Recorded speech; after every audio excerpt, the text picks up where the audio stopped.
Osmania university విద్యార్థి JAC నేతలతో ఉద్యమకారుల ఎంపిక కమిటీ సమావేశమైంది. కె కేశవరావు నేతృత్వంలో కమిటీ విద్యార్థి నేతల నుంచి అభిప్రాయాలు తీసుకుంది. ఈ సందర్భంగా గత ప్రభుత్వం ఉద్యమకారుల్ని పట్టించుకోలేదని కొందరు అభిప్రాయం వ్యక్తం చేశారు. దీనిపై బీఆర్ఎస్పీ నేతలు అభ్యంతరం తెలిపారు. దీంతో కొద్దిసేపు గందరగోళం నెలకొంది.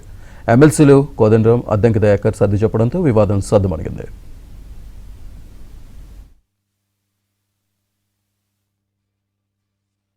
Not by some government some party అని అనుకోలేదు. గవర్నమెంటే ఉంటుంది కాబట్టి ఆ గవర్నమెంట్ అందరినీ కలుపుకొని ఈ ఉద్యమకారులకి రెస్పెక్ట్ ఇవ్వాలి, ఆనర్ చేయాలి, రికగ్నైజ్ చేయాలి అని ఒకటి ఫస్ట్ అనుకున్నారు. దాంట్లో మనం ఇమ్మీడియట్లీ మేము ఫస్ట్ మాట ఆల్ పార్టీ మీటింగ్ చేస్తాము. All party meeting, all political parties, కొన్ని నాన్ రికగ్నైజ్ ఏది ఉన్నా కానీ అందరినీ పిలిచి మేము దాంతో మాట్లాడడం జరిగింది. వాళ్ళు చెప్పిన తర్వాతనే మేము ఆరుగురం కూర్చొని ఇది సరిపోదు, ఆల్ పార్టీ మీటింగ్ కాదు, ఉద్యమకారులు అనేటువంటి కూడా ఇంపార్టెంట్ ఉంటారు.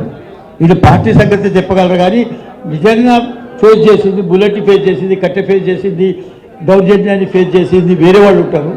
ఇంత స్టూడెంట్స్ అనుకోకండి, మీరు కాకుండా వేరే ఉద్యోగకారులు ఉన్నారు. వాళ్ళందరికీ కూడా పిలుద్దామంటే కోదండరామ్ గారు ఒక సజెషన్ కూడా ఇచ్చిండ్రు. దీని లోపల నేను కోదండరామ్ అని ఎందుకు అంటున్నా అంటే కమిటీ అంతా ఒకటి ఏం చెప్పిందంటే మనము యాక్చువల్లీ ఎఫెక్ట్ అయిన వాళ్ళని దాన్ని మేము స్టూడెంట్స్గా, యూనివర్సిటీ స్టూడెంట్స్ ముఖ్యంగా, లేదు అంతలో హై స్కూల్ పిల్లలు కూడా ఎవరు స్టూడెంట్ వాళ్ళకు కూడా రానివ్వండి అని చెప్పేమంటే వీళ్ళకి ఇన్వైట్ చేసి కూడా ఒక ఇష్యూ పెట్టామంటే ఎవరైతే రాలేకపోయారో రాలేదు వాళ్ళు లెటర్ రాసిన ఆన్లైన్ లోపల మమ్మల్ని రీచ్ అయినా కానీ వాళ్ళ ఒపీనియన్ కూడా తీసుకోబడుతుంది అనేది ఒక డిసైడ్ చేసుకున్నాం.